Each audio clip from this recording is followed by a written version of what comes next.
Ah, yes, the seed that lies beneath the snow in the springtime becomes the rose. I'm going to begin tonight's broadcast, ladies and gentlemen, by reading a portion of the introduction of a book entitled Born in Blood by John J. Robinson, The Lost Secrets of Freemasonry. Now, you should seek out this book, purchase it, and read it. It is a wonderful addition to your own library. And I begin now. Quote, "The research behind this book was not originally intended to reveal anything about Freemasonry or the Knights Templar. Its objective had been to satisfy my own curiosity about certain unexplained aspects of the Peasants' Revolt in England in 1381, a savage uprising that saw upwards of 100,000 Englishmen march on London.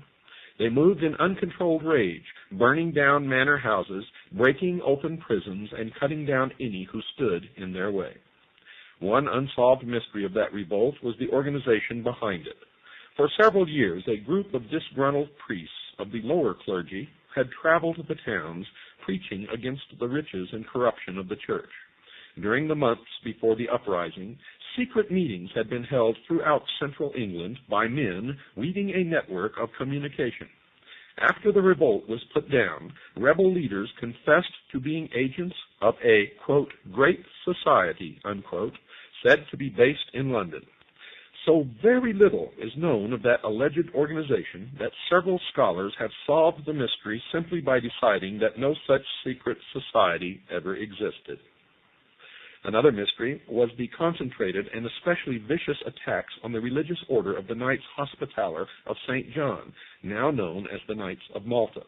Not only did the rebels seek out their properties for vandalism and fire, but their prior was dragged from the Tower of London to have his head struck off and placed on London Bridge to the delight of the cheering mob. There was no question that the ferocity unleashed on the crusading Hospitallers had a purpose behind it. One captured rebel leader, when asked the reasons for the revolt, said, quote, first and above all, the destruction of the Hospitallers, unquote. What kind of secret society could have had that special hatred as one of its primary purposes? A desire for vengeance against the Hospitallers was easy to identify in the rival crusading order of the Knights of the Temple of Solomon in Jerusalem. The problem was that those Knights Templar had been completely suppressed almost 70 years before the Peasants' Revolt, following several years during which the Templars had been imprisoned, tortured, and burned at the stake.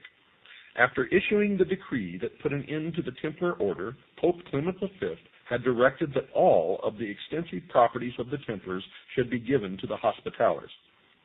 Could a Templar desire for revenge actually have survived underground for 3 generations?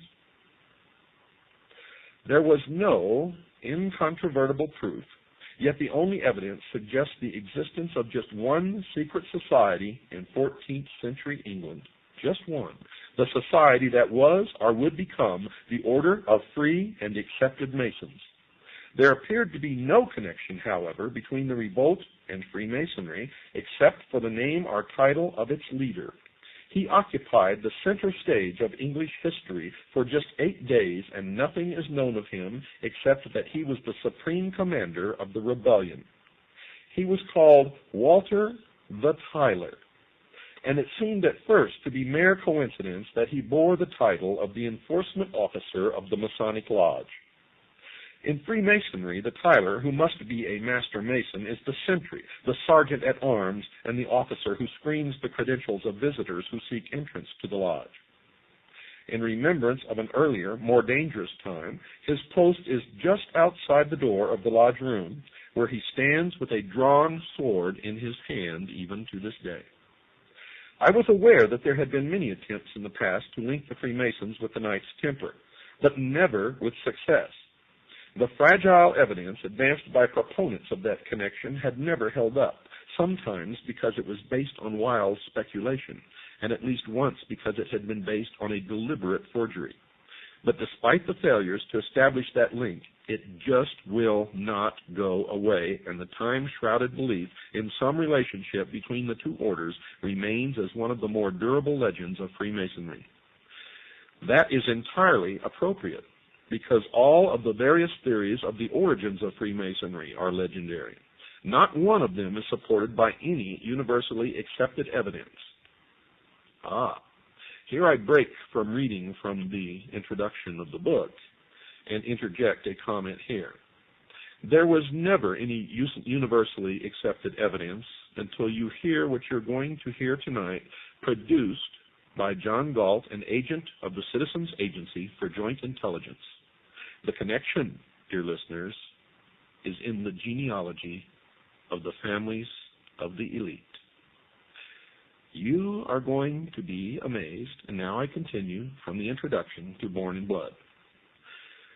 I was not about to travel down that time-worn trail and decided to concentrate my efforts on digging deeper into the history of the Knights Templar to see if there was any link between the suppressed Knights and the secret society behind the Peasants' Revolt.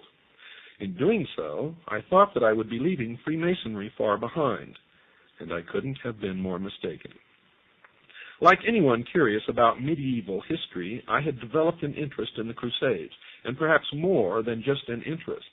Those holy wars hold an appeal that is frequently as romantic as it is historical, and in my travels I had tried to drink in the atmosphere of the narrow defiles in the mountains of Lebanon through which Crusader armies had passed, and had sat staring at the castle ruins around Sidon and Tyre, trying to hear the clashing sounds of attack and defense.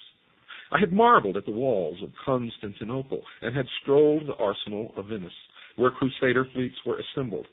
I had sat in the round church of the Knights Templar in London, trying to imagine the ceremony of its consecration by the Patriarch of Jerusalem in 1185, more than 300 years before Columbus set sail west to the Indies. The Templar Order was founded in Jerusalem in 1118 in the aftermath of the First Crusade.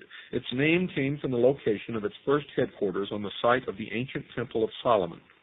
Helping to fulfill a desperate need for a standing army in the Holy Land, the Knights of the Temple soon grew in numbers, in wealth, and in political power. They also grew in arrogance, and their Grand Master, de Radfort, was a key figure in the mistakes that led to the fall of Jerusalem in 1187. The Latin Christians managed to hold on to a narrow strip of territory along the coast where the Templars were among the largest owners of the land and the fortifications. Finally, the enthusiasm for sending men and money to the Holy Land waned among the European kingdoms, which were preoccupied with their own wars against each other. By 1296, the Egyptian Sultan was able to push the resident Crusaders along with the military orders into the sea. The Holy Land was lost, and the defeated Knights Templar moved their base to the island kingdom of Cyprus, dreaming of yet one more crusade to restore their past glory. As the Templars planned a new crusade against the infidel, King Philip IV of France was planning his own private crusade against the Templars. He longed to be rid of his massive debts to the Templar Order, which had used its wealth to establish a major international banking operation. Philip wanted the Templar treasure to finance his continental wars against Edward I of England. After 2 decades of fighting, England on one side and the Holy Roman Church on the other, 2 unrelated events gave Philip of France the opportunity he needed. Edward I died, and his deplorably weak son took the throne of England as Edward II. On the other front, Philip was able to get his own man on the throne of Peter as Pope Clement V. When word arrived on Cyprus that the new pope would mount a crusade, the Knights Templar thought that their time of restoration to glory was at hand. Summoned to France, their aging Grand Master, Jacques de Molay, went armed with elaborate plans for the rescue of Jerusalem. In Paris, he was humored and honored until the fatal day. At dawn, on Friday, the 13th of October, in the year 1307, every Templar in France was arrested and put in chains on Philip's orders. Their hideous torture for confessions of heresy began immediately. When the Pope's orders to arrest the Templars arrived at the English court, young Edward II took no action at all. He protested to the pontiff that the Templars were innocent. Only after the Pope issued a formal bull